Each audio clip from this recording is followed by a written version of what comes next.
Hello बच्चों, I am Rashmi your maths teacher. तो आज हम स्टार्ट करने जा रहे हैं चैप्टर नंबर 10 की मिसलेनियस एक्सरसाइज। तो मिसलेनियस एक्सरसाइज में आपको सारे खिचड़ी क्वेश्चंस मिलेंगे, जिसमें आपके अभी तक हमने जितना भी पढ़ा है उसके सारे फॉर्मूलाज इस एक्सरसाइज में आपके यूज आएंगे। तो आपको क्या करना है, या तो सारे फॉर्मूलाज अपने माइंड में फिट कर लो, नहीं अगर अभी आपको अच्छे से याद हुए हैं तो एक पेज पे आप इस तरह से एक पेज ले लो और उस पर सारे अभी तक के जितने भी फॉर्मूलाज थे वो लिख लो, ताकि आपको अपने आप अब आइडिया लग जाए कि किस क्वेश्चन में कौन सा फॉर्मूला यहाँ पे लग सकता है। अब क्वेश्चन नंबर 1 देखो, फाइंड द वैल्यूज ऑफ के। तो हमें के की वैल्यू फाइंड करनी है फॉर विच द लाइन, जिसके लिए लाइन जो है फर्स्ट कंडीशन दी कि पैरेलल टू एक्स एक्सिस। तो आपको कह रहे हैं कि आप के की वैल्यू फाइंड करके दिखाओ जिससे कि ये जो आपकी लाइन की इक्वेशन है वो एक्स एक्सिस के पैरेलल हो जाए। दूसरी कंडीशन में कहा आप के की ऐसी वैल्यू इसमें पुट करके दिखाओ कि ये जो लाइन की इक्वेशन है ये वाई एक्सिस के पैरेलल हो जाए। और तीसरी कंडीशन में के की ऐसी वैल्यू पुट करके दिखाओ कि ये जो लाइन है वो ओरिजिन से पास हो जाए। तो 1 बाय 1 केस लेते हैं। तो हमने इक्वेशन की लाइन यहां पर लिख दी जो हमें गिवन थी। अब आपको ये कह रहा है कि इस लाइन को ऐसे चेंज कर दो कि अभी तो देखो, अभी आपकी इसकी जनरल फॉर्म समझोगे तो कैसी है, ए एक्स बी वाई और सी तीनों टर्म जब यहां पर है तो इसका मतलब ये अब यहाँ एक्स एक्सिस को भी कट कर सकती है, वाई एक्सिस को भी यहां पे कट कर सकती है। तो ये जो हमारी जनरल फॉर्म है ये एक्स और वाई दोनों को कट कर रही है। लेकिन अब आपको कहा है कि आपको के की ऐसी वैल्यू पुट करनी है कि ये ना वाई एक्सिस को तो यहाँ पे क्या कर दे, पैरेलल हो जाए एक्स एक्सिस के, यानी कि इस तरह से ये एक्स एक्सिस के पैरेलल हो जाए कि ये एक्स एक्सिस को कट ही ना करे। आप यहाँ पे के की ऐसी वैल्यू यहाँ पे पुट करो, ठीक है। मतलब ये जो लाइन की इक्वेशन है ये बिल्कुल इस तरह से बन जाए, एक्स एक्सिस के पैरेलल बन जाए। तो देखो हमने 10.2 एक्सरसाइज में किया हुआ है, ये वाला देखो ये रहा कि ये हॉरिजॉन्टल लाइन है, align parallel to X axis. तो आपको इक्वेशन समझनी होगी, इसकी इक्वेशन कैसे बनेगी। तो जब भी कोई लाइन एक्स एक्सिस के पैरेलल होती है तो वो उस लाइन की इक्वेशन होती है y इक्वल टू ए, यानी यहां से यहां तक जितना भी इंटरसेप्ट कट करे, अगर ये 1 यूनिट का इंटरसेप्ट कट करी तो y इक्वल टू 1 हो जाएगी लाइन की इक्वेशन। अगर यहां से यहां तक कट करी तो y इक्वल टू 2 हो जाएगी। अगर यहां से यहां तक a इंटरसेप्ट कट करी तो ये यहां से यहां तक इक्वेशन क्या हो जाएगी, y इक्वल टू a हो जाएगी। इसी तरह से नीचे की तरफ काटेंगे, नीचे की तरफ अगर ये लाइन है तो y equal to -1 y equal to -2। तो क्या इसका मतलब जो हमारी जनरल इक्वेशन थी ये वाली A X plus B Y plus C equal to 0, इसका मतलब जो भी लाइन जो हमारी यहाँ पर है वो एक्स एक्सिस के पैरेलल होगी तो उसमें ये एक्स वाली टर्म तो होगी ही नहीं होगी ना, ये ए एक्स तो होगी नहीं। हमारी जो लाइन बन रही है वो तो ये y इक्वल टू ए की फॉर्म में बन रही है, y के मल्टीप्लाई में कोई भी नंबर यहाँ पे हो सकता है, यानी बी वाई प्लस सी, इस तरह से देख लो। तो इसका मतलब यहाँ पे क्या हुआ, देखो मैंने आपको फिर से तब भी समझाया था कि यहाँ पे x की जगह आप कोई भी वैल्यू रखो। यहाँ से देखो ये वाला पॉइंट, मैं ये वाला पॉइंट ले रही हूँ तो x यहाँ से यहाँ तक 1 चले, फिर यहाँ से यहाँ तक a हो गया, a इंटरसेप्ट ले रहे हैं तो 1 a हो गया, 2 a हो गया, 3 a हो गया, 4 a हो गया। मतलब x की वैल्यू तो यहाँ पर आ रही है, लेकिन x का कॉफिशिएंट यहाँ पे क्या हो रहा है, 0 हो रहा है। x का कॉफिशिएंट यहाँ पे क्या हो रहा है, 0 हो रहा है, जिससे हमें सिर्फ जो इक्वेशन है वो y इक्वल टू a ही मिल रही है। मतलब x की वैल्यू तो हम रख रहे हैं यहाँ पे, ये कोऑर्डिनेट्स में तो आपको दिख रहा है, लेकिन x का कॉफिशिएंट यहाँ पे 0 है, जिसकी वजह से ये सारे के सारे पॉइंट यहाँ पे x के क्या हो जाएंगे, 0 हो जाएंगे। तो यानी कि आपको समझ में आ गया कि एक लाइन जो x एक्सिस के पैरेलल है उसकी equation y equal to something होगी, जो भी इसका इंटरसेप्ट होगा उसके समथिंग होगी। तो इसका मतलब यहाँ पे x का कॉफिशिएंट क्या होगा, 0 होगा। बस यही बात ये आपको याद रखनी है कि जब भी कोई लाइन x एक्सिस के पैरेलल होगी तो लाइन की जो इक्वेशन होगी वो only y equal to a की फॉर्म में होगी, और y इक्वल टू a की फॉर्म में होगी, यानी कि इसमें जो x है उसका कॉफिशिएंट जो होगा वो क्या होगा, 0 होगा। तो x का कॉफिशिएंट यहाँ पे कौन है, x का कॉफिशिएंट यहाँ पे k-3 है, इसका मतलब ये यहाँ पे क्या होगा, 0 के इक्वल होगा, तभी ये इक्वेशन इस लाइन के क्या बन जाएगी, एक्स एक्सिस के क्या बन जाएगी, यहाँ पर पैरेलल। तो if line 1 is parallel to X axis तब उसकी लाइन की equation y equal to b हो जाएगी, और x का जो कॉफिशिएंट होगा उस लाइन के अंदर, जो भी हमारी जनरल फॉर्म है ये वाली A X plus B Y plus C equal to 0, तो ये x का कॉफिशिएंट जो भी होगा वो आपका 0 के इक्वल रख देंगे। तो यहाँ पे x का कॉफिशिएंट कौन है, k-3, इसको पुट करो 0 के इक्वल, तो k-3 इक्वल टू 0। तो k-3 इक्वल टू 0, तो this implies k equal to आपका यहाँ पर कितना हो गया, 3 हो गया, यानी कि k इक्वल टू 3 वैल्यू इसमें रखोगे, और ये लाइन जो है इसमें x वाली टर्म देखो 3-3 0 हो गया, ये टर्म पूरी 0 हो गई, ओनली y बचा है। तो y की फॉर्म में जो इक्वेशन लाइन की इक्वेशन होती है वो x एक्सिस क्या हो जाती है, पैरेलल हो जाती है। नाउ सेकंड आपको क्या कहा है, अब इस लाइन को इस तरह से k की वैल्यू पुट करो कि ये लाइन अब y एक्सिस के पैरेलल हो जाए। तो y एक्सिस के पैरेलल लाइन की इक्वेशन क्या होती है, x इक्वल टू a हो जाएगी, क्योंकि a इंटरसेप्ट कट करी, यहां जितना भी डिस्टेंस होगा उसकी फॉर्म में इक्वेशन बन जाएगी। तो अब किसका कॉफिशिएंट जीरो होगा, जब x एक्सिस के पैरेलल है तो x का कॉफिशिएंट जीरो हो जाएगा, क्योंकि x एक्सिस की equation y equal to b की फॉर्म में होती है और y एक्सिस के parallel equation x equal to a की फॉर्म में होती है। तो अब यहाँ पे y जो कोऑर्डिनेट हो, y जो आपका यहाँ पे है वेरिएबल, तो उसका कॉफिशिएंट यहाँ पे क्या हो जाएगा, जीरो हो जाएगा। तो अब यहाँ पे क्या हो जाएगा, coefficient of y equal to zero. तो देखो y का कॉफिशिएंट कौन है, ये a है, x का कॉफिशिएंट, b कौन है आपका y का कॉफिशिएंट, तो ये माइनस लिखना मत भूलना। तो माइनस इंटू 4 माइनस के स्क्वायर यहाँ पे क्या हो जाएगा, जीरो। तो this employees minus into 4 minus के स्क्वायर इक्वल क्या हो जाएगा, जीरो हो जाएगा। तो बस k की वैल्यू चाहिए, सॉल्व करो इसको, -4 प्लस के स्क्वायर इक्वल टू जीरो हो गया। तो के स्क्वायर इक्वल टू माइनस का 4 इधर आके +4 हो गया। तो k इक्वल टू यहाँ पे कितना हो जाएगा, plus minus under root of 4 हो जाएगा। तो क्योंकि रूट बन के तो यहाँ पे दोनों साइन आएंगे क्यों, और यहाँ पे k अब कितना हो जाएगा, 4 क्या होता है, 2 का स्क्वायर होता है, तो यहाँ पे प्लस माइनस क्या हो जाएगा, 2 हो जाएगा। तो बहुत सिंपल चीज है, बताने की जरूरत नहीं है बार बार कि कैसे रूट को सॉल्व करेंगे। तो ये हमारी सेकंड यहाँ पे इक्वेशन आ गई। अब सी पार्ट देखो। नाउ थर्ड केस हमें क्या दिया हुआ है, उस लाइन की इक्वेशन फाइंड करो, यानी इसी लाइन की इक्वेशन को आपको ऐसे चेंज करना है कि भैया ऑरिजिन से पास हो जाए। अब आप यहाँ पे देखो, जो लाइन यहाँ पे ऑरिजिन से पास होगी, ऑरिजिन कहाँ पे होगा, यहाँ से ना, यही लाइन आपकी ऑरिजिन से पास होगी, तो ये 0 0 से यहाँ पे क्या हो रही है, पास हो रही है। तो इस लाइन की इक्वेशन किस फॉर्म में होती है, इस लाइन की इक्वेशन आपकी y इक्वल टू एक्स, यानी जितना y होगा उतना ही x होगा। जैसे ये पॉइंट होगा 1 1, फिर ये होगा 2 2, ये होगा 3 3, ये होगा 4 4, ये होगा 5 5। तो ये जो जनरल फॉर्म हमारी होती है ना, ये y equal to mx form में होती है। किस फॉर्म में होती है, y इक्वल टू mx। ना तो ये यहाँ पर एक्स एक्सिस को कट करी है, ना ही यहाँ पे वाई एक्सिस को ये कट कर रही है। तो इसकी general form y equal to M X form में होती है। y इक्वल टू एक्स लिखोगे तब भी आपकी ये लाइन यहाँ पे बन जाएगी। अब इसको कैसे हम इसकी लाइन बनाएंगे, मतलब इस लाइन की इक्वेशन को हम कैसे चेंज करेंगे, तो आप यहाँ पे देखो, सिंपल तरीका है। आपको यहाँ पे कोऑर्डिनेट दिया हुआ है ना, यहाँ पे देखो इस लाइन के लिए हमें कोऑर्डिनेट अभी नहीं पता था, क्योंकि अगर ये x इक्वल टू a है तो यहाँ पे y की बहुत सारी वैल्यूज होती है, 1 a हो सकता है, 2 a हो सकता है, मतलब फिक्स वैल्यू कोई कोऑर्डिनेट हमारे पास यहाँ पे नहीं था कि वो पुट कर ले। लेकिन यहाँ पे एक फिक्स कोऑर्डिनेट है कि भाई ये जो लाइन है वो 0 0 से पास हो रही है।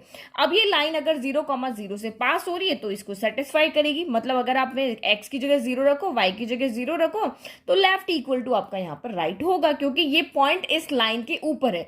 जो भी पॉइंट लाइन के ऊपर होंगे वो उसको सेटिस्फाइड करेंगे, मतलब उस लाइन, उस इक्वेशन में अगर आप x और y की जगह वैल्यू पुट करोगे तो लेफ्ट इक्वल टू आपको राइट मिलेगा ही मिलेगा, क्योंकि वो पॉइंट उस लाइन का ही पॉइंट है। तो इसका मतलब अगर ये लाइन आपके ऑरिजिन से पास हो रही है तो इसका मतलब इसके x की जगह 0 रखो, y की जगह 0 रखो, सॉल्व करो, और आपको यहाँ पर k की ऐसी वैल्यू मिल जाएगी कि उस वैल्यू को जब आप यहाँ पे पुट करोगे तो ये लाइन आपकी ऑरिजिन से पास होगी। तो ये पॉइंट से पास हो रही, इसको सेटिस्फाई करेंगे। तो अब x की जगह आप 0 पुट कर लो, y की जगह यहाँ पे 0 पुट कर लो, तो ये आपका कितना हो गया, k माइनस 3 इंटू 0 हो गया, फिर -4 माइनस के स्क्वायर इंटू 0 हो गया, और ये आपका यहाँ पर एज इट इज रह गया के square minus 7k plus 6 equal to 0। तो ये तो 0 और ये भी 0 मल्टीप्लाई बाय 0 0 हो गया, तो ये तो पूरी टर्म आपकी यहाँ पे 0 हो गई, सिर्फ बचा ये वाला। अब इसको सॉल्व करेंगे तो हमें k की वैल्यू यहाँ पर मिल जाएगी। तो अब इसको कैसे सॉल्व करेंगे, मिडिल टर्म स्प्लिट करके सॉल्व करो, या चाहे आप क्वाड्रेटिक फॉर्मूला लगा करके सॉल्व करो, क्योंकि ये तो पूरा आपका यहाँ पर क्या हो गया, 0 हो गया।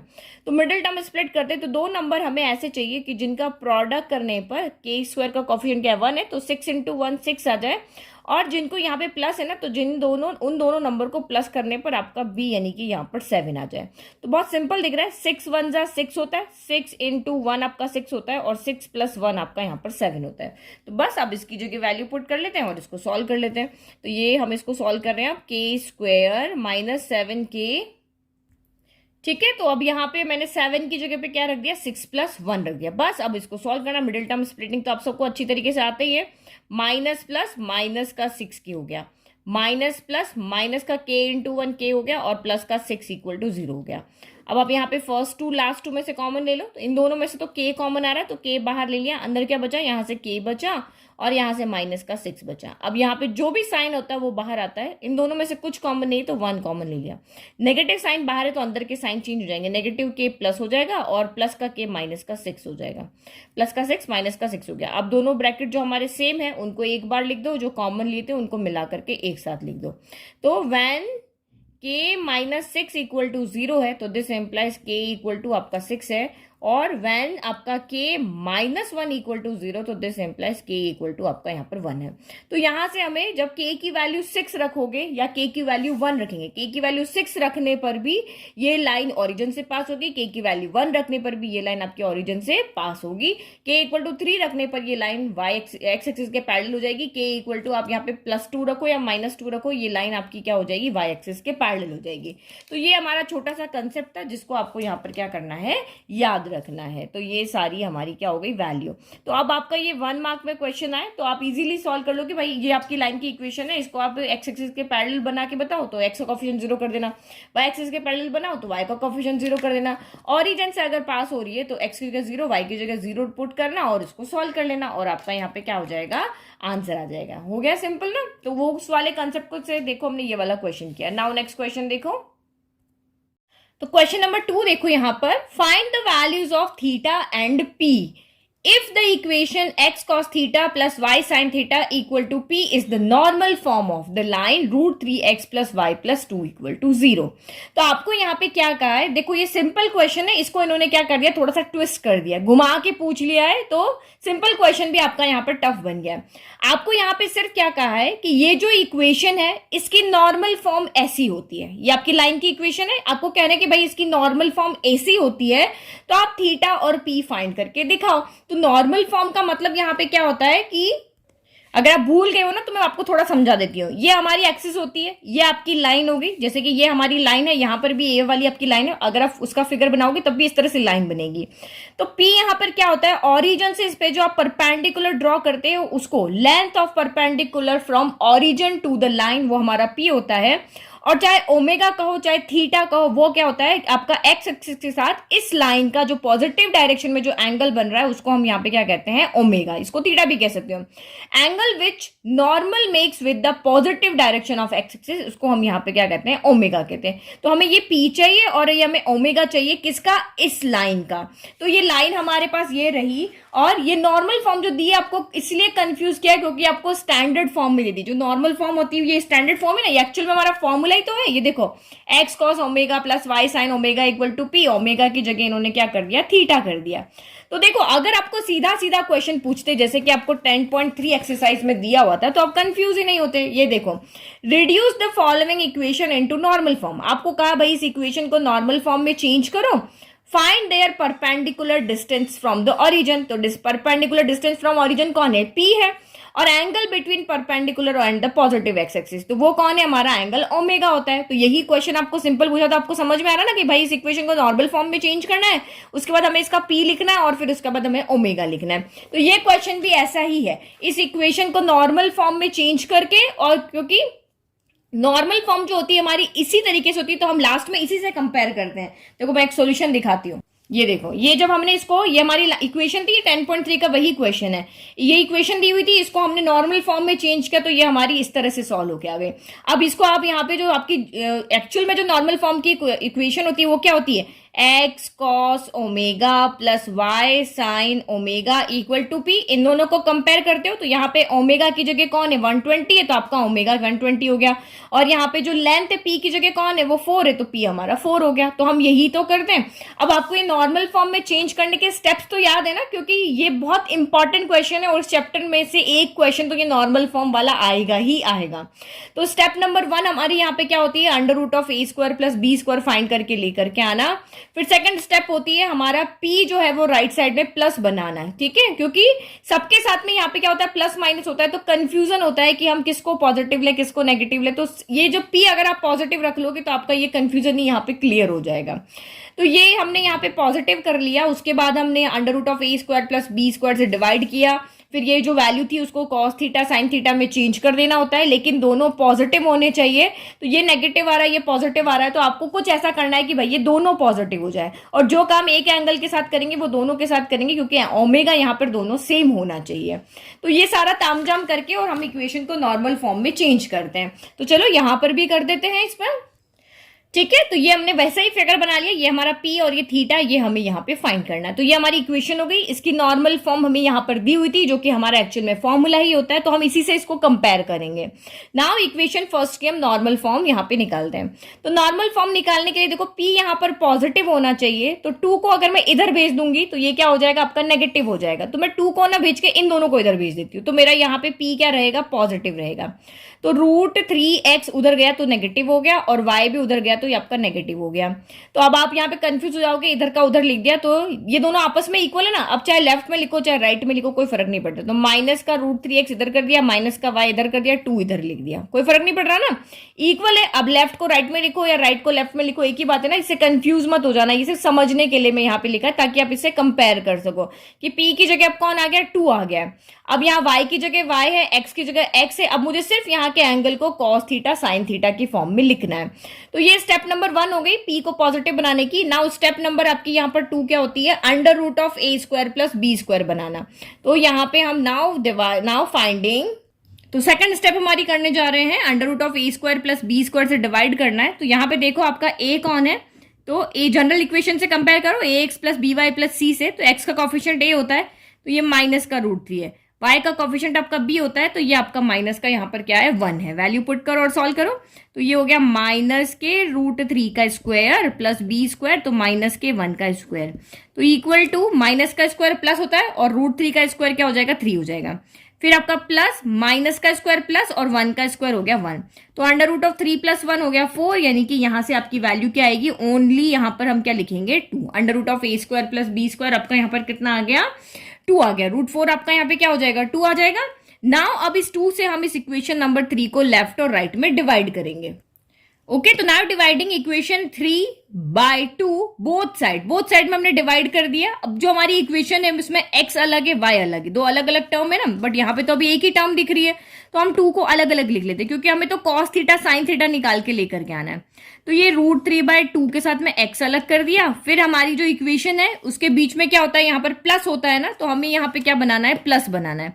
तो ये माइनस हमने y को दे दिया, तो यहाँ -1 × y हो गया, और ये 2/2 आपका यहाँ पर 1 हो गया। तो ये कुछ स्टेप्स आपको यहाँ पे जो सॉल्व करने की, वो आपको थोड़ी थोड़ी चीजें दिमाग में रखनी है। 3-4 क्वेश्चन आप प्रैक्टिस कर लोगे, फिर आपके कहीं पर भी कोई मिस्टेक नहीं होगी। अब अगर मैं इसको जनरल फॉर्म से कंपेयर करूं, तो p मुझे मिल चुका है, x है, y है, cos थीटा sin थीटा अब हमें चाहिए। तो यहाँ पे देखो √3/2 जो है उसको हमें cos में चेंज करना है, और -1 को हमें sin में चेंज करना है। तो अभी आप नेगेटिव वैल्यू को तो भूल जाओ, अभी आप सिर्फ यहाँ पे देखो cos थीटा में √3/2 कहां पर होता है। तो cos थीटा में जो √3/2 होता है वो cos 30 होता है, तो इसकी जगह पे क्या रख देंगे हम, नेगेटिव तो हमारा एज इट इज है, और cos इस √3/2 की जगह हम रख देंगे cos 30 डिग्री, और ये हमारा x एज इट इज हो गया। फिर साइन में 1 कहां पर होता है, तो साइन में होता है, अच्छा एक सेकंड, यहां पर भी तो 2 था ना, यस ये 2 यहां पर भी तो था। तो साइन में 1/2 कहां पर होता है, तो साइन में 1/2 आपका होता है sin 30 पर, तो ये आपका कितना हो गया, sin 30 डिग्री हो गया, और y एज इट इज और इक्वल टू आपका 1 आ गया। ठीक है, तो लेकिन हमारे यहाँ पे cos और sin क्या है, दोनों पॉजिटिव होते हैं, तो पॉजिटिव होते हैं, लेकिन हमारे तो यहाँ पे नेगेटिव आ रहे हैं। तो अब हमारे पास एक और काम रह गया, इन दोनों को क्या बनाना है, अब हमें पॉजिटिव बनाना है। तो पॉजिटिव बनाना है तो हम यहाँ ट्रिग्नोमेट्री का जो क्वाड्रेंट है उसके पास जाएंगे, हम पूछेंगे इन क्वाड्रेंट से कि कौन सा क्वाड्रेंट है जिसमें साइन और कॉस दोनों नेगेटिव होते हैं। तो पहले क्वाड्रेंट ने हमें कहा मेरे पास सारे पॉजिटिव होते हैं, दूसरे क्वाड्रेंट ने मुझे कहा मेरे पास साइन और कॉसिक पॉजिटिव होते हैं, तीसरे ने कहा tan और cot पॉजिटिव होते हैं, और थर्ड ने कहा cos और sec पॉजिटिव होते हैं। तो इसका मतलब अगर मैं यहाँ पे जाती हूँ, यहाँ तो सारे पॉजिटिव है, यहाँ पे आपका साइन पॉजिटिव है, तो हम लेंगे नहीं भाई, हमें तो दोनों नेगेटिव है वो चाहिए। यहाँ पर गए तो इसने कहा बोला मेरा तो cos पॉजिटिव है, तो हमें तो ये भी नहीं लेना, हमें कौन सा लेना, जहाँ दोनों नेगेटिव है। तो दोनों कहाँ पर नेगेटिव है, यहाँ पर नेगेटिव, यहाँ cos भी नेगेटिव है और यहाँ पर साइन भी नेगेटिव है। और जब भी हम यहाँ पे एंगल लेने की बात करते हैं तो हम एक्स एक्सिस को ही लेंगे, क्योंकि इस एक्सिस पे क्या होता है, एंगल चेंज नहीं होते हैं। अगर कॉस का मुझे कॉस ही चाहिए और साइन का मुझे वापस यहाँ पर साइन ही चाहिए, तो देखो यहाँ पर क्या होगा, साइन में इस एक्सिस से इधर आएंगे 180 + थीटा, तो साइन 180 प्लस थीटा यहां पर क्या हो जाएगा, माइनस का साइन थीटा हो जाएगा, और कॉस 180 प्लस थीटा यहां पर कितना हो जाएगा, माइनस का कॉस कितना हो जाएगा, थीटा हो जाएगा। तो थीटा की जगह आप 30 रख दो, तो ये थीटा की जगह 30 रखा, तो ये क्या हो जाएगा, साइन 180 प्लस 30 क्या होगा, माइनस साइन 30। तो ये माइनस साइन 30 है, तो माइनस साइन 30 की जगह पे हम ये रख देंगे, और कॉस 180 प्लस 30 की जगह माइनस कॉस 30, तो माइनस कॉस 30 की जगह हम क्या रख देंगे, कॉस 180 प्लस 30 रख देंगे। तो ये दोनों नेगेटिव वैल्यू को हमने यहाँ पे किस में चेंज कर लिया, पॉजिटिव में चेंज कर लिया।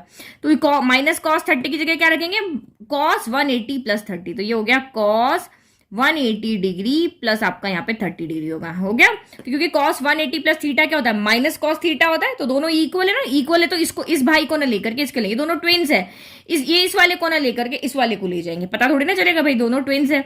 फिर यहाँ पे भी क्या हो जाएगा आपका साइन, ये हो जाएगा 180 डिग्री प्लस 30 डिग्री, और ये y हो गया इक्वल टू 1। बस अब इसको सॉल्व कर लो, 180 प्लस 30 कितना होता है, 180 प्लस 30 आपका हो जाएगा 210। तो ये cos, अब इसमें क्या हम x को आगे ही लिख लेते हैं, नहीं तो cos 120x हो जाएगा तो कंफ्यूजन हो जाएगा। तो ये सॉरी 120 नहीं, यहाँ पे 210 होगा, 210 हो जाएगा, cos 210 degree x cos 210 degree plus y sine, और ये भी 210 डिग्री हो जाएगा, और इक्वल टू 1। अब आप इसको कंपेयर करो, जो हमारी इक्वेशन ऊपर दी हुई थी, भाई इसने कहा इसकी नॉर्मल इक्वेशन ये वाली है, लेकिन हमने कैलकुलेट करके देखा तो इसकी नॉर्मल इक्वेशन तो ये आ रही है। तो अब आप इसको जनरल से कंपेयर करो, तो इस 4 को हमने 2 से कंपेयर किया, यहाँ पे थीटा है, x कॉस तो सेम है, x कॉस सेम है, थीटा की जगह भी यहाँ पे कितना है 210 है, और यहाँ भी थीटा की जगह कितना है, तो ये हो गया 210 हो गया, और वहां p है और यहाँ p की जगह कौन है 1, तो ये हो गया हमारी वैल्यू। देखो वही क्वेश्चन था ना, एज इट इज क्वेश्चन था, बस आपको कंफ्यूज करने के लिए ये और दे दिया, तो आप यहीं पे पजल हो जाओ, भाई ये क्या पूछ रहा है, कैसे निकाले, क्या कैलकुलेट करें, तो ये हो गया हमारा सिंपल। ठीक है, तो ये देखो, तो इसीलिए क्वेश्चन किस किस तरीके से पूछ सकते हैं वो आपको पता होना चाहिए। सॉल्यूशन का तो एक ही तरीका, पूछ कैसे कैसे सकते हैं। अब पीछे जो आंसर आपको दिया हुआ है ना, वो डिग्री में ना देखिए रेडियन में दिया हुआ है, तो आप रेडियन में कैसे चेंज करोगे, तो ये हम मल्टीप्लाई करते हैं पाई बाय 180 से। इसको हमें पीछे आंसर पाई में दिया हुआ ना, तो इसको डिग्री में को पाई बाय 80 से मल्टीप्लाई करो, इसको सॉल्व कर लो, ये कैंसिल हो गया, ये आपका यहाँ पर 3 से कैंसिल होगा, 3 6 18 और 3 7 21, यानी कि 210 की जगह पीछे क्या लिखा हुआ है, 7 पाई बाय लिखा हुआ है 6, तो थीटा यहां से कितना आ रहा है, 7 पाई बाय 6 लिख दिया। अब देखो यहां पर तो अभी क्या मैं आपको करके बता रही हूँ ना, तो आप कहोगे मैम आपका आंसर बुक से मैच नहीं हो रहा है, लेकिन एग्जाम में आपको जो एग्जामिनर होगा वो बुक से आंसर मैच करने नहीं जाएगा, आपकी कैलकुलेशन से देखेगा आपका आंसर सही आ रहा है कि नहीं आ रहा है। तो ये आंसर भी राइट है, ये आंसर भी राइट है। ओके, नाउ नेक्स्ट, तो क्वेश्चन नंबर 3 देखो, find the equations of lines. आपको यहाँ पे क्या कहा है, आपको लाइंस की इक्वेशंस बनानी है, मतलब एक से ज्यादा यहाँ पर लाइन है, अगर ज्यादा लाइन है तो लाइन उनकी इक्वेशंस भी ज्यादा बनेगी, जितनी लाइन होगी उतनी इक्वेशंस होगी। तो find the equations of lines which cut off intercepts on the axis. तो वो लाइंस क्या होगी, यहाँ पे एक्सिस के ऊपर इंटरसेप्ट्स कट कर रही होगी, एक एक्स एक्सिस पे करेगी, एक वाई एक्सिस पे करेगी, और उन दोनों इंटरसेप्ट्स का जो सम है वो आपको दिया हुआ है 1, और उन दोनों इंटरसेप्ट्स का जो प्रोडक्ट है वो आपको दिया हुआ है -6। तो आपको इंटरसेप्ट फॉर्म में इक्वेशन यहाँ पे बनानी आनी चाहिए। देखो ये मैं यहाँ पे कोई भी रैंडम एक लाइन की मैं ले लेती हूँ, फिर हम देख लेंगे, एक लाइन की इक्वेशन बना लेते हैं, फिर देखते हैं आगे और हमें क्या मिलता है, क्योंकि हम एक लाइन को तो लेके चले, अब वो लाइन ऐसे बन सकती है, ऐसे कैसे ही बन सकती है, बट मैं लाइन हमेशा पॉजिटिव इंटरसेप्ट के साथ में ही बनाती हूँ। ठीक है, तो ये हमारा फिगर हो गया, ये लाइन हमारी यहाँ पे जा रही है इंटरसेप्ट फॉर्म में जा रही है, मतलब लेट की एक्स एक्सिस के ऊपर ए इंटरसेप्ट कट कर रही है, मतलब यहां से लेकर यहां तक की डिस्टेंस कितनी है, ए है, और वाई एक्सिस पर ये बी इंटरसेप्ट कट कर रही है। तो इस लाइन की इक्वेशन क्या होगी, तो इंटरसेप्ट फॉर्म में जो हमारी इक्वेशन होती है वो होती है x upon a plus y upon b equal to 1। तो अब हमें यहाँ पे अगर इस लाइन की इक्वेशन को लेकर के आना है, तो जनरल फॉर्म में हो गई, ए और बी की जगह तो कोई नंबर होना चाहिए ना, तो ये जनरल फॉर्म में हो गई। अब हमें यहाँ पे ए और बी की वैल्यू ही निकाल के लेकर के आनी है और यहाँ पे पुट करनी। जब हम ए और बी की वैल्यू निकाल के यहाँ पुट कर देंगे तो हमें लाइन की इक्वेशन मिल जाएगी। अब ये इसके ऊपर डिपेंड करेगा कि कितनी लाइंस बनेगी, तो ए और बी की जितनी वैल्यू मिलेगी उतनी हमारे यहाँ पर लाइंस बन जाएगी। तो पहले हम इक्वेशन लिख दें लाइन की, और फिर जो हमें यहाँ पे कहा है भाई उसका सम इतना है, प्रोडक्ट इतना है, वहां से देखते हैं हम ए और बी की वैल्यू कैसे लेकर आते हैं। ठीक है, तो ये हमारी इंटरसेप्ट फॉर्म में लाइन की इक्वेशन होगी। अब ए और बी हमें यहाँ पे फाइंड करके लाएंगे, यहाँ पुट कर देंगे। तो ए और बी कहां से लेके आए, तो आपको क्या कहा है, हुज सम, यानी कि जो भी यहाँ पे लाइन एक्सिस के साथ इंटरसेप्ट कट कर रहे हैं, तो ए और बी कट कर रहे हैं, तो इन दोनों का जो सम है वो 1 दिया हुआ है। यानी कि फर्स्ट हमें यहाँ पे क्या दिया हुआ है, ए प्लस बी इक्वल टू 1 दिया हुआ है। फिर दूसरा हमें यहाँ पे क्या दिया हुआ है कि उनका जो प्रोडक्ट है, उन दोनों इंटरसेप्ट, इसको हम इक्वेशन 1 ले लेते हैं, तो उन दोनों का जो प्रोडक्ट है वो आपको यहाँ पे क्या दिया हुआ है, वो दिया हुआ है -6 दिया हुआ है। तो देखो, दो वेरिएबल लेकर के आने हैं, तो दो इक्वेशन चाहिए, तो हमारे पास है दो इक्वेशन को सॉल्व करो और आपको यहाँ पे और बी की वैल्यू मिल जाएगी। तो आप सोच रहे होंगे कैसे सॉल्व करें, तो देखो यहां से मैं किसी एक वेरिएबल की वैल्यू निकाल के इसमें रख देती हूँ। तो यहां से मैं वैल्यू निकालती हूँ, लेट की मैंने यहां से ए की वैल्यू निकाली, तो ए की वैल्यू यहां से कितनी आ जाएगी, यहां से मेरी ए की वैल्यू आ जाएगी -6/b आ जाएगी। ठीक है, तो यहां से भी आप वैल्यू निकाल सकते हो, यहां से भी निकाल सकते हो। अगर यहां से आपको वैल्यू निकालनी है तो यहां से आप ए की वैल्यू निकालो तो कितनी आएगी, प्लस का बी इधर भेज दो। चलो मैं यहां से वैल्यू निकालती हूँ, तो यहां से ए कितना हो जाएगा मेरा, ए कितना हो जाएगा 1 - बी हो जाएगा। अब ये ए की वैल्यू यहां से उठा करके यहां पे रख दो और इसको यहां पे क्या कर दो, सॉल्व कर दो। तो ये इक्वेशन जो मेरी हो जाएगी 1 वेरिएबल में चेंज हो जाएगी और उसके बाद में हम इसको पूरा सॉल्व कर लेंगे। तो मैंने ये जो ए की वैल्यू यहां से निकाली ना इक्वेशन नंबर 2 से, ये इक्वेशन नंबर 3 में मैं पुट कर रही हूँ। तो ये यहाँ पे क्या हो जाएगा, ए की जगह क्या पुट करेंगे, तो ये पुट किया मैंने 1 - बी पुट किया, एक बी यहां पर पहले से, और ये -6 हो गया। अब इस बी को अंदर लेके जाओ तो ये बी हो गया, ये माइनस का आपका यहाँ पर क्या हो गया, b² हो गया इक्वल टू -6 हो गया। तो मुझे ये क्या दिख रहा है, b के फॉर्म में क्वाड्रेटिक इक्वेशन बनती हुई दिख रही है। तो क्वाड्रेटिक इक्वेशन किस तरह से होती है, ax² + bx + c = 0 की फॉर्म में होती है ना। तो इसको पहली वाली टर्म को हम हमेशा पॉजिटिव रखते हैं, तो सॉल्व करने के लिए एक तरीका होता है सॉल्व करने का। तो ये हमारा नेगेटिव आ रहा है ना, तो इन दोनों को हम उधर भेज देते, तो यहाँ दोनों उधर चले गए, तो क्या बच गया, यहाँ पर 0 बच गया। तो माइनस का b² इधर आके प्लस का b² हो गया, प्लस का b इधर आके माइनस का b हो गया, और ये -6 यहाँ पर पहले से है। तो ये हमारी इक्वेशन बन गई क्वाड्रेटिक। अब इसको यहाँ पर सॉल्व करो, तो इसको कैसे सॉल्व करेंगे, अब हमें दो नंबर ऐसे चाहिए जिनका प्रोडक्ट करने पर कौन आए, ये 6 है, यहाँ पे 1 है, तो 6 × 1 = 6 है, और जिनका यहाँ पे साइन किया है माइनस है ना, तो जिनका सब्ट्रैक्शन करने पर b का कोफिशिएंट यानी कि 1 है। तो बहुत इजी है, 6 के कौन से दो नंबर को मल्टीप्लाई करने पर 6 आता है, 3 × 2 = 6 होता है, और 3 - 2 1 होता है। ये तो बिल्कुल हम वर्बली कर लेंगे बस। अब इसको सॉल्व करो, यहाँ पे जो b के मल्टीप्लाई में 1 है उसकी जगह पे आप 3 - 2 रख दो। तो देखो, मुझे नहीं लगता कि आपको ये मिडिल टर्म स्प्लिटिंग और इतना सिंपल समझाने की अब जरूरत है, ये तो आप इजीली समझ लोगे।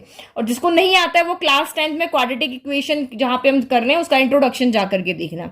माइनस एज इट इज रहा, और इस b के मल्टीप्लाई में जो यहाँ पर 1 है उसकी जगह पे हमने रख दिया 3 - 2, और b एज इट इज, और -6 एज इट इज। बस अब इसको सॉल्व करो, फैक्टर बना लो, तो ये b² हो गया, माइनस प्लस -3, और b इसके पास चला गया, माइनस माइनस प्लस, और ये 2 × b हो गया, और ये माइनस का यहाँ पर 6 हो गया। अब फर्स्ट टू लास्ट टू में से कॉमन लो, इन दोनों में से हमें तो b की वैल्यू चाहिए, तो इन दोनों में से कौन कॉमन आ रहा है, तो b कॉमन आ रहा है, तो यहां से एक b बच गया, यहां से ओनली 3 बचा। यहां से आपका 2 कॉमन आ रहा है, 2 के टेबल में 2 आता है, 6 भी आता है, तो ये b माइनस का यहाँ पर भी 3 हो गया, 2 के टेबल में 6 आया 3 टाइम। जो ब्रैकेट आपका रिपीट हो रहा है उसको एक बार लिख दो, और जो यहाँ पे बाहर है उनको एक साथ बना करके लिख दो। तो हमने यहाँ पे फैक्टर बना लिए, तो हम कह रहे हैं जब b - 3 = 0 है तो हमें b की वैल्यू यहाँ से क्या मिलेगी, +3 मिलेगी। जब हमारा यहाँ पर b + 2 = 0 है, वैन b + 2 = 0, तो b = कितना आ गया आपका, -2 आ गया। तो हमें b की 2 वैल्यू मिली है, तो हम इन दोनों b की वैल्यू को यहाँ पुट करेंगे तो हमें a की भी 2 वैल्यू मिलेगी। जब हमारे पास a और b की 2 वैल्यू है तो हमें इक्वेशन भी यहाँ पर 2 मिलेगी। तो वैल्यू पुट करो, वैन b = 3, तो a क्या आएगा, b की वैल्यू यहाँ पर रखी, तो a = 1 - 3, यानी कि ये कितना आ जाएगा आपका, -2 आ जाएगा। फिर सेकंड आप यहाँ पे लो, जब वैन b = हमारे पास कितना आ रहा था, -2 आ रहा था, तो a कितना हो जाएगा, 1 - -2, तो माइनस माइनस क्या हो जाएगा, प्लस हो जाएगा, तो 1 + 2 = 3 आ गया। तो दो वैल्यू आ गई, तो बस इन दोनों वैल्यू को आप इक्वेशन में पुट कर लो। नाउ अब केस 1 ले लेते हैं, पहली केस जब यहाँ पे ले रहे हैं, जब आपका यहाँ पर b कितना है, जब आपका यहाँ पे केस 1, जब a = तो -2 है एंड b = आपका यहाँ पे 3 है, तो पुट करो इक्वेशन में। तो फ्रॉम इक्वेशन 1, क्योंकि हमें इक्वेशन बनानी है, तो फ्रॉम इक्वेशन 1 आपकी क्या है, x/a y/b है, तो a और b की वैल्यू यहाँ पे पुट करो। तो ये आपकी यहाँ पे हो जाएगी x/-2 प्लस y अपॉन यहाँ पे आपका 3 इक्वल टू 1। तो आपने यहां तक आंसर छोड़ दिया तब भी आपका राइट है, लेकिन पीछे जो क्वेश्चन में आंसर दिया, पीछे बुक के पीछे जो आंसर दिया ना, वो आपको जनरल फॉर्म में दिया, स्टैंडर्ड फॉर्म में दिया हुआ है। कौन सा? ax plus B Y plus C equal to 0 की फॉर्म में। तो रख देंगे इसी में, सॉल्व कर दें। तो क्या करना पड़ेगा? एलसीएम लेना पड़ेगा। तो 3 और 2 का एलसीएम कितना हो जाएगा? यहाँ पर हमारा हो जाएगा माइनस का 6 हो जाएगा। तो माइनस का 6 हो गया, तो यहाँ पे माइनस, आप यहाँ पे देखो माइनस से कंफ्यूज हो रहे हो ना, तो ये माइनस में यहाँ पे ऊपर दे देती हूँ। कैसे लिख देते हैं इसको? माइनस का x/2 कर देते हैं प्लस आपका y/3 इक्वल टू 1 कर देते हैं। तो ये एलसीएम 3 और 2 का कितना आ गया आपका? यहाँ पर 6 आ गया। तो 2 के टेबल में 6 कितनी बार आता है? 3 टाइम, तो ये माइनस का 3x हो गया। फिर 3 के टेबल में 6 कितनी बार आएगा? 2 टाइम, तो ये 2y हो गया और इक्वल टू 6 हो गया। अब इस 6 को आप उधर लेके चले जाओ, तो माइनस का 3x plus 2y equal to, यहाँ पे 1 था ना, यस, तो ये 6 1 जा 6 हो गया। तो अब x कभी भी हम यहाँ पे नेगेटिव नहीं रखते हैं, तो इन दोनों को हम उधर लेके चले जाते हैं। तो यहाँ 0 बच जाएगा, माइनस का 3x उधर जाके प्लस का 3x हो गया, प्लस का 2y उधर जाके माइनस का 2y हो गया, और ये प्लस का 6 इक्वल टू 0। तो ये हमारी यहाँ पर इक्वल टू 0 उधर लगा दिया ना, ये हमारी इक्वेशन नंबर 1 बन गई यहाँ पर। ठीक है, अब केस सेकंड देखें। केस सेकंड हमें यहाँ पे क्या कह रहा है कि जब आपका यहाँ पर हमने b कितना है, यहाँ पे -2 है, यहाँ भी ये रहा b -2 और a कितना है आपका 3 है, तो b इक्वल टू -2 है एंड a आपका यहाँ पर कितना है 3 है। तो वही फर्स्ट में वैल्यू रखो अब यहाँ पर भी, तो इनमें वैल्यू रखी तो ये हो गया x अपॉन a कितना है 3 है प्लस b अपॉन यानी y अपॉन b कितना है, तो -2 इक्वल टू 1 है।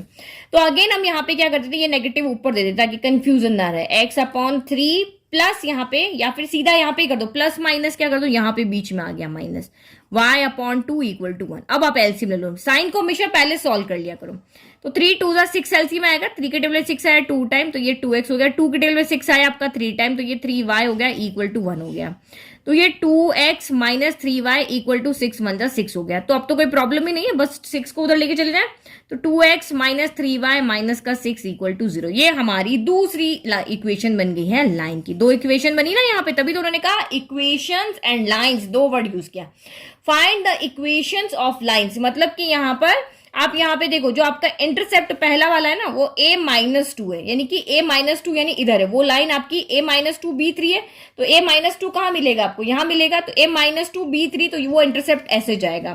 और दूसरे में कहा है आपका a3 है और b-2 है, तो दूसरी जो लाइन होगी ना, वो आपकी a आपका यहाँ पर 3 है, तो 3 यहाँ मिलेगा, b-2 यहाँ मिलेगा, तो वो लाइन आपकी ऐसे जाएगी। यानी कि 2 लाइन आपकी किस तरह से जा रही है? एक इस तरफ से जा रही है, एक लाइन इस तरफ से जा रही है जिसकी इक्वेशन हमने बनाई है, और एक लाइन आपकी इस तरफ से जा रही है। दोनों लाइन इस तरह से जा रही है, मतलब हमने जो यहाँ पे लाइन ड्रॉ की ना, ऐसे तो लाइन जा ही नहीं रही, एक लाइन ऐसे है, एक लाइन ऐसे है। नाउ नेक्स्ट क्वेश्चन यहाँ पे देखो। अब now question number 4, what are the points. अभी आपको फिर से क्या कहा है, देखो प्लूरल वर्ड है तो ध्यान से इसको समझना। What are the points on the y axis whose distance from the line x/3 plus y/4 equal to 1 is 4 unit. तो आपको यहाँ पे क्या कह रहा है भाई, एक लाइन की इक्वेशन है, तो कितने पॉइंट्स होंगे y एक्सिस पे जिसकी इस लाइन से जो डिस्टेंस है वो कितनी है? 4 यूनिट है। ये डिस्टेंस यहाँ पे कहा है कि वो 4 यूनिट है। तो ये लाइन जो इक्वेशन है, इससे आपको क्या पता चल रहा है, ये लाइन जो है हमारी यहाँ पे नॉर्मल जो हमारी जनरल फॉर्म होती है ना, ax plus by plus c equal to 0, उस फॉर्म में नहीं है। ये हमारी किस फॉर्म में? इंटरसेप्ट फॉर्म में। तो इंटरसेप्ट फॉर्म का मतलब यहाँ पे क्या हो गया, एक्स एक्सिस पे ये 3 यूनिट का इंटरसेप्ट कट करी, तो ये 1 ये 2 ये 3 ले लिया, और वाई एक्सिस पे ये 4 यूनिट का इंटरसेप्ट कट करी, तो 1 2 3 4, ये मैंने यहाँ पे 4 लिया। इन दोनों को ज्वाइन करने से जो लाइन बनेगी ये उसकी इक्वेशन है। ठीक है, तो ये हमने यहाँ पे पूरा का पूरा ग्राफ ड्रॉ कर दिया, हमारी इंटरसेप्ट फॉर्म है। ये 3 यूनिट का था, ये 4 यूनिट का था, ये लाइन की इक्वेशन हो गई, ये हो गया। अब फिर से क्वेश्चन के पास जाते हैं। What are the points on y axis? इस y axis पे ऐसे कौन से पॉइंट हैं जिसकी डिस्टेंस जो है वो लाइन से 4 यूनिट है? तो यहाँ पे क्योंकि उसने पॉइंट्स कहा है, तो हम 2 पॉइंट ले लेते हैं, एक से ज्यादा ले लेते हैं। तो लेट कि मैं एक पॉइंट यहाँ पे ले लेती हूँ और एक पॉइंट में कहीं पे भी, चाहे यहाँ ले लो कहीं पे भी ले लो, मैं वो पॉइंट यहाँ पर ले लेती हूँ। ठीक है, तो अब इसने कहा इस पॉइंट की इस लाइन से डिस्टेंस, तो डिस्टेंस हमेशा क्या होती है? शॉर्टेस्ट डिस्टेंस होती है, और लाइन के साथ क्या होती है? परपेंडिकुलर होती है। तो ये मैंने यहाँ पे ड्रॉ कर ली, इधर भी और यहाँ पे भी, इस पॉइंट से यहाँ पे परपेंडिकुलर मैंने क्या कर दिया? ड्रॉ कर लिया। तो ये जो लाइन है ना, ये डिस्टेंस आपको यहाँ पे कितनी दी हुई है? 4 यूनिट। यहाँ से यहाँ तक भी 4 दी हुई है, यहाँ से यहाँ तक भी 4 दी हुई है। किसी भी एक को कैलकुलेट कर लो, आंसर आपका आ जाना है, क्योंकि लाइन भी सेम है और आपका डिस्टेंस भी सेम है, तो पॉइंट्स हम एक को सॉल्व करेंगे तो वो दोनों पॉइंट आपको या दो से ज्यादा होंगे तब भी आपको दिखा देगा। तो आप यहाँ पे देखो डिस्टेंस वाला फॉर्मूला आपको याद है क्या कह रहा था, डिस्टेंस वर्ड आया तो डिस्टेंस वाला फॉर्मूला भी तो होना चाहिए। तो डिस्टेंस के हमारे पास तीन फॉर्मूले कैसे, एक तो 2 पॉइंट के बीच में डिस्टेंस फाइंड करने का फॉर्मूला, एक पॉइंट के कोऑर्डिनेट आपको x1 y1 दिया हो, फिर दूसरे के कोऑर्डिनेट आपको x2 y2 दिया हो, तो डिस्टेंस का फॉर्मूला लगा लेते हैं। तो 2 कोऑर्डिनेट तो हमारे पास यहाँ पे है नहीं, ठीक है। और एक हमारे पास यहाँ पे क्या है, 2 लाइन पैरेलल है, उनके बीच के डिस्टेंस का फाइंड करने का फॉर्मूला है। क्या था आपका डिस्टेंस का फाइंड करने का formula, c2 minus c1 upon under root of, ये कुछ था ना, under root of a square plus b square, यही वाला फॉर्मूला था ना, c1 minus c2 upon under root of a square plus b square. तो ये फॉर्मूला भी नहीं लगेगा क्योंकि हमारे पास यहाँ पर 2 लाइन नहीं है। अब तीसरा फॉर्मूला हमारे पास यहाँ पे था कि एक पॉइंट से एक लाइन पे, एक पॉइंट आपको दिया हुआ है x1 y1, और ये जो लाइन है इसकी इक्वेशन आपको दी होती है ax1 plus by1 plus c equal to 0। तो इस पॉइंट से इस लाइन पे एक परपेंडिकुलर ड्रॉ किया हुआ है, तो उस लाइन की डिस्टेंस फाइंड करने का हमारे पास फॉर्मूला था modulus of ax1 plus by1 plus c upon under root of a square plus b square, ये वाला फॉर्मूला था।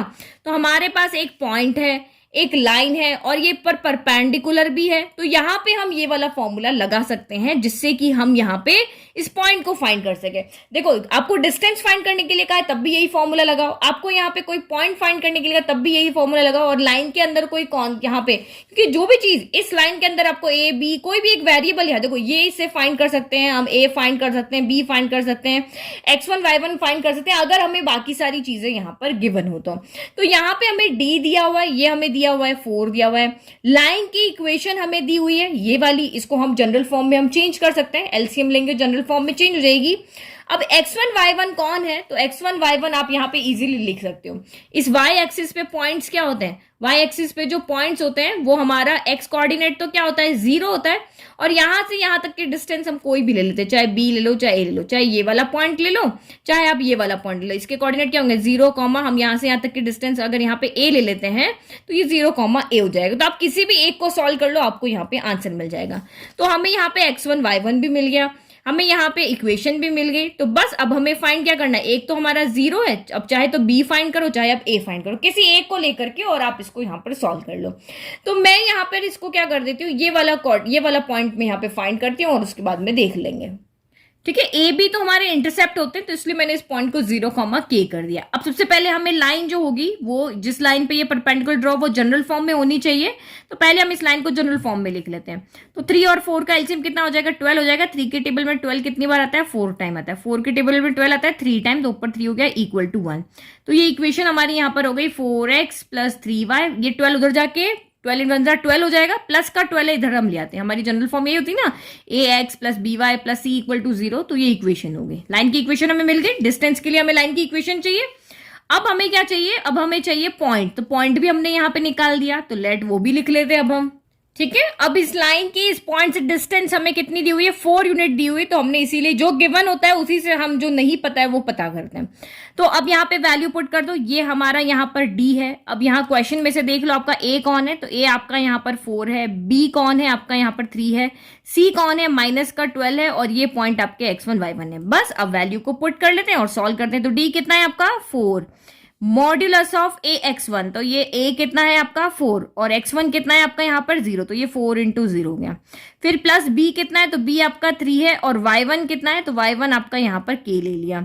फिर c तो सीधा का सीधा माइनस का 12 हो गया। फिर divide by under root of a square plus b square, तो a स्क्वायर 4 स्क्वायर हो गया और b स्क्वायर आपका यहाँ पर 3 स्क्वायर हो गया। तो ये 4 equal to modulus of 4 into 0 0 हो गया, और ये 3k माइनस का 12 हो गया, 12 ही था ना, ये सा 12 हो गया। और ये कितना हो गया 4 स्क्वायर कितना हो गया 16 हो गया, और 3 स्क्वायर हो गया आपका यहाँ पर 9 हो गया। तो 16 प्लस 9 हो गया 25, और रूट 25 क्या हो जाता है आपका 5 हो जाता है। तो ये 5 हम उधर भेज देते हैं, तो ये 5 इंटू 4 हो गया, और यहाँ पे मॉड्यूलस ऑफ 3k माइनस का 12 बच गया। तो 5 4 20 इक्वल टू, अब आप यहाँ पे देखो, अब k की वैल्यू पे देखो, मॉड्यूलस का काम क्या होता है, मॉड्यूलस का काम होता है अंदर वाली जो भी वैल्यू है नेगेटिव है तो उसको पॉजिटिव बना देना। तो अब मॉड्यूलस की जो वैल्यू वो के पे डिपेंड करेगी कि के अगर यहाँ पर नेगेटिव हुआ तो वैल्यू हमें नेगेटिव मिलेगी, के अगर वैल्यू यहाँ पे बड़ी और पॉजिटिव हुई तो हमें पॉजिटिव वैल्यू मिलेगी। यानी कि अंदर जो वैल्यू है वो हमें नेगेटिव भी मिल सकती है और हमें यहाँ पर पॉजिटिव भी मिल सकती है। तो हम मॉड्यूलस अगर हटा रहे, क्योंकि बिना मॉड्यूलस हटाए हम इसको सॉल्व नहीं कर सकते, तो मॉड्यूलस जब हटा रहे तो हम कह रहे हैं कि भाई हमारी अंदर की वैल्यू पॉजिटिव भी हो सकती है, नेगेटिव भी हो सकती है। ठीक है, मॉड्यूलस का भी कोई काम नहीं, क्योंकि हमें तो के की वैल्यू निकालनी है। तो मॉड्यूलस का क्या काम है, हमें तो के की वैल्यू निकाल के यहाँ रख के बताना कि भाई क्या वैल्यू आने वाली है। तो के के ऊपर डिपेंड करेगा यहाँ क्या सोल्यूशन मिलेगा, तो इसलिए हमें पॉजिटिव वैल्यू भी मिल सकती है, नेगेटिव वैल्यू भी मिल सकती है। तो अब हम यहाँ पे अलग अलग केस ले लेते हैं। तो पहला हम केस 1 लेते हैं जब हम यहाँ पे पॉजिटिव वैल्यू को सॉल्व करते हैं। तो पॉजिटिव वैल्यू को सॉल्व करो, 20 इक्वल टू 3k माइनस का 12। अभी हमने यहाँ पे क्या लिया, प्लस लिया। अब k की वैल्यू चाहिए, माइनस का 12 उधर भेज दो, तो 20 प्लस 12 इक्वल टू आपका 3k हो गया। तो 20 प्लस 12 आपका कितना हो गया, 32 इक्वल टू 3k हो गया। तो k कितना हो जाएगा आपका, 32/3 इक्वल टू आपका यहाँ पे k हो जाएगा। तो एक पॉइंट हमें यहाँ पे क्या मिल गया, 0, k था, तो 0,32 बाय आपका यहाँ पर 3 मिल गया। नाउ दूसरा केस लो।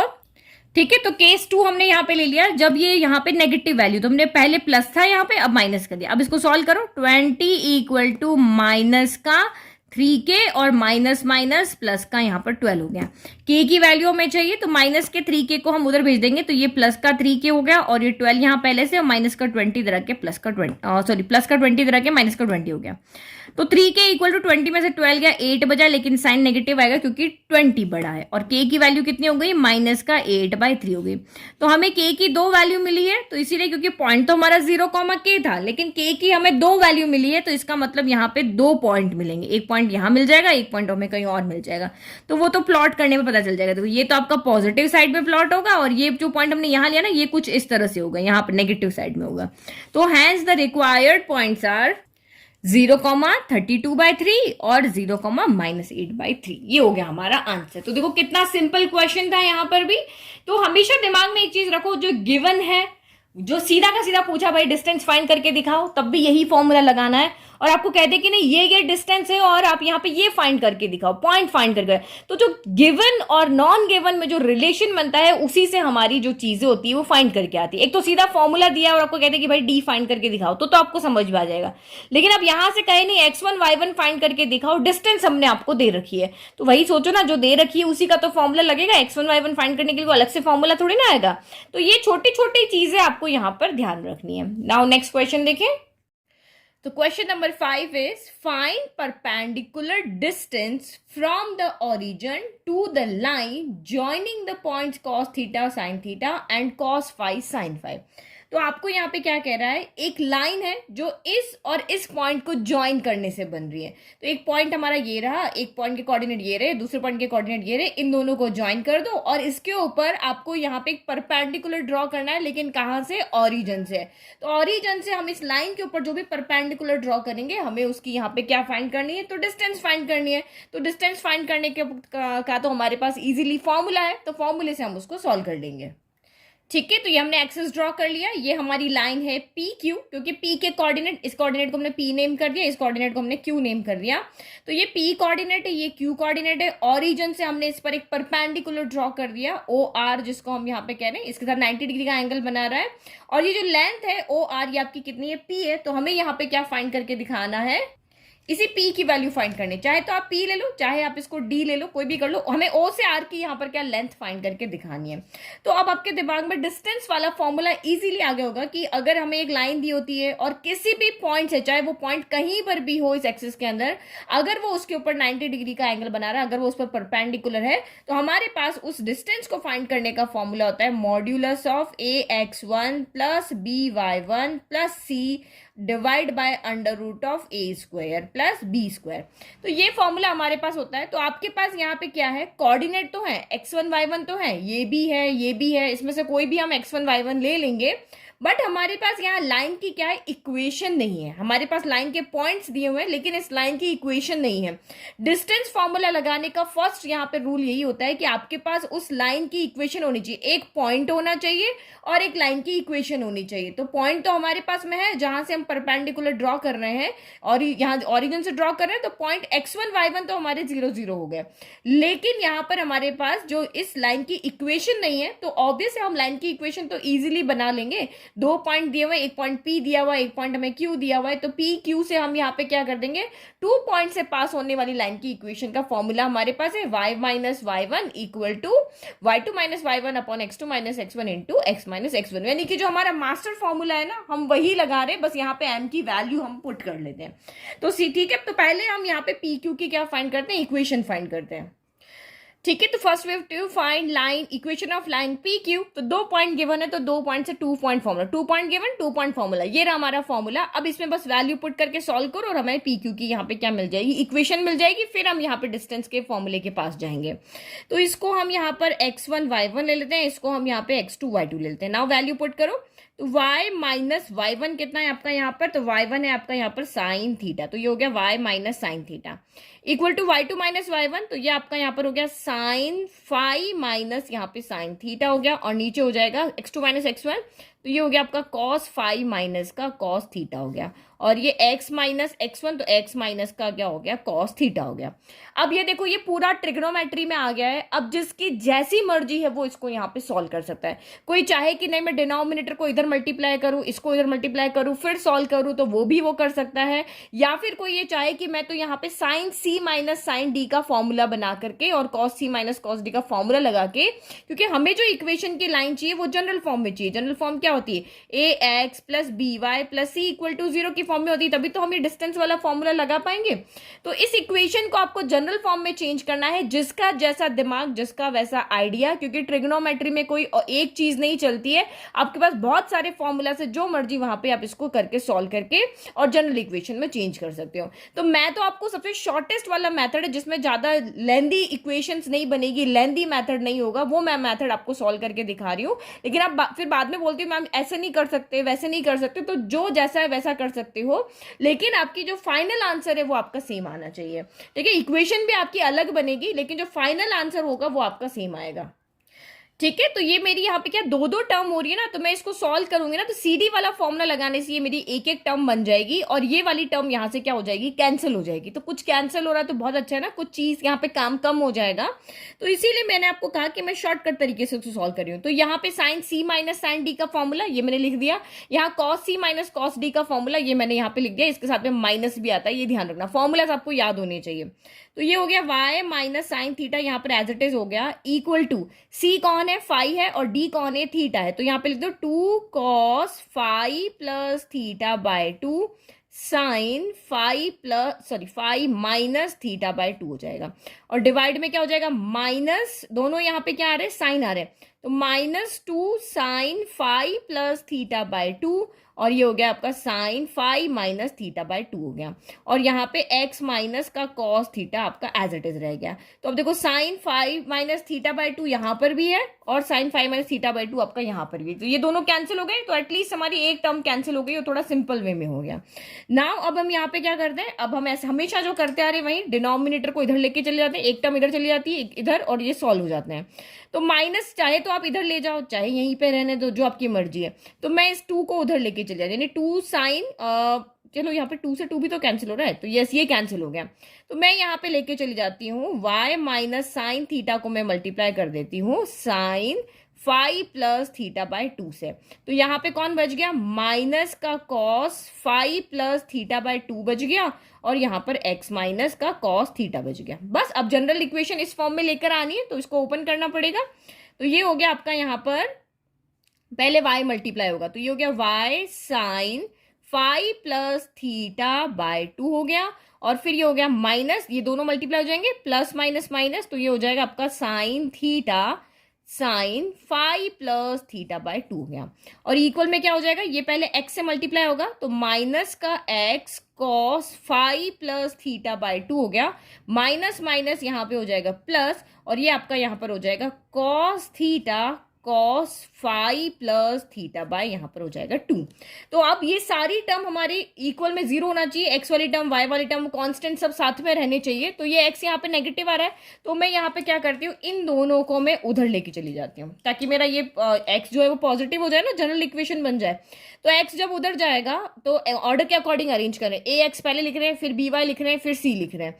तो ये उधर चला जाके क्या हो जाएगा, x cos phi plus theta by 2 हो गया। फिर वाई वाली टर्म लिखो plus Y sine phi plus theta by 2 हो गया। उसके बाद आपका ये वाली जो यहाँ पर ये दोनों इधर जा रहे हैं ना, तो ये भी नेगेटिव उधर चली जाएगी, तो ये नेगेटिव होके यहाँ पे लिख लो, चाहे पहले इसको लिखो चाहे पहले इसको लिखो, कोई फर्क नहीं पड़ेगा।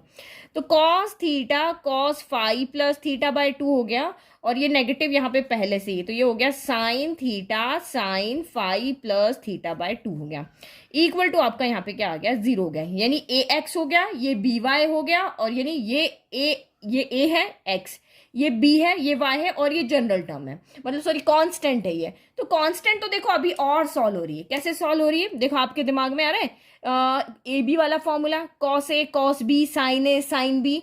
तो दो ऐसा एक भी फॉर्मूला नहीं जिसमें दोनों के साथ यहाँ पे माइनस हो, तो हम यहाँ पे क्या करते हैं, माइनस बाहर ले लेते हैं ताकि ये फॉर्मूला बन जाए। कौन सा वाला, sign A sine B cos A cos B वाला। तो ये वाला फॉर्मूला हमारा कौन सा होता है, कॉस ए माइनस बी वाला। देखो ए बी फॉर्मूला और सी डी फॉर्मूला दो ही तो तरह के फॉर्मूला थे, तो इसके लिए हमें यहाँ पे माइनस को क्या करना पड़ेगा, कॉमन लेना पड़ेगा।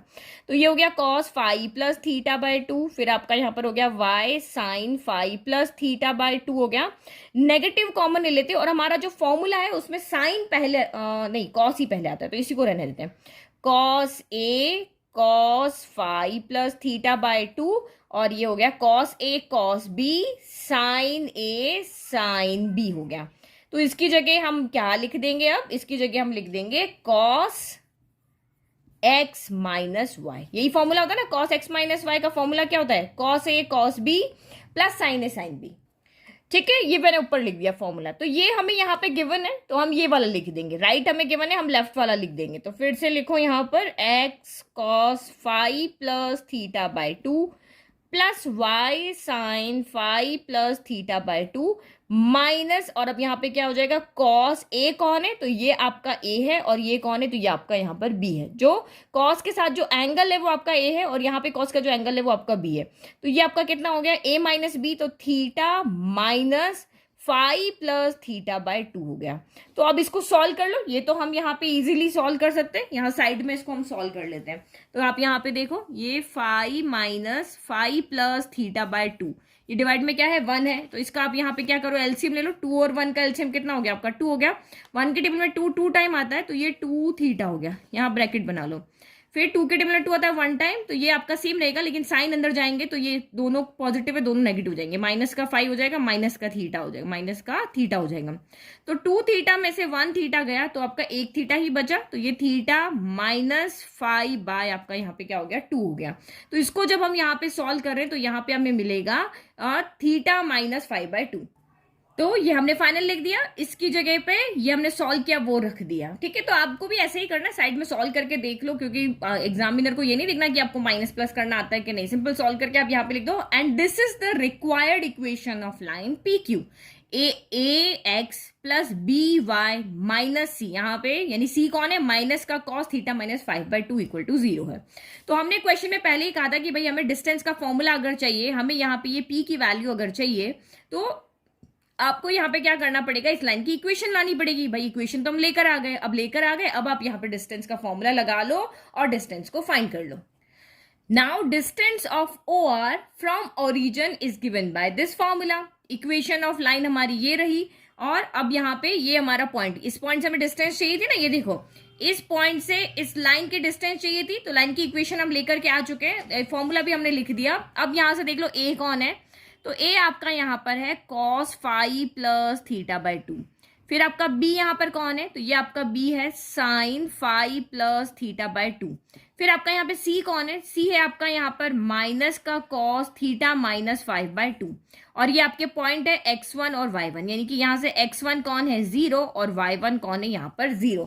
तो बस अब वैल्यू यहाँ पे पुट कर लो और हमारी डिस्टेंस आ गई। तो p equal to modulus of a, यानी कि cos phi plus theta by 2 into 0 हो गया।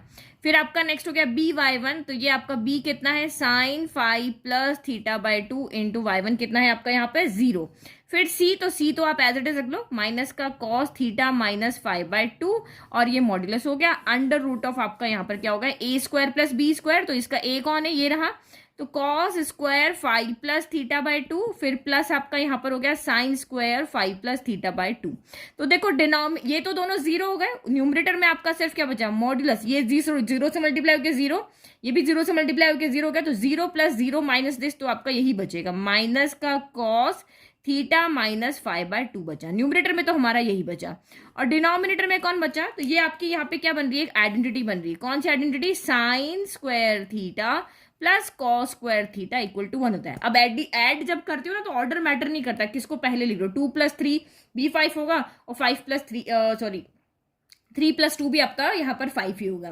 तो ये तो आपका यहाँ पर हो गया 1, तो यानी कि कितनी छोटी सी हमारे यहाँ टर्म बन गई है। तो p इक्वल टू क्या आ गया आपका √1, तो 1 ही होता है, सिर्फ बचा माइनस का cos थीटा माइनस 5/2 बचा। अब देखो मॉड्यूलस के लिए आपको दो तीन चीजें यहाँ पे पता होना चाहिए कि मॉड्यूलस ऑफ माइनस का x है उसको हम मॉड्यूलस ऑफ x भी लिख सकते हैं, क्योंकि मॉड्यूलस का काम ही यहाँ पे यही होता है कि नेगेटिव नंबर को पॉजिटिव बनाना। तो अब अंदर चाहे वैल्यू पॉजिटिव हो चाहे वैल्यू अंदर नेगेटिव हो, हम इसको ऐसे लिखते हैं, ये एक ट्रुथ है।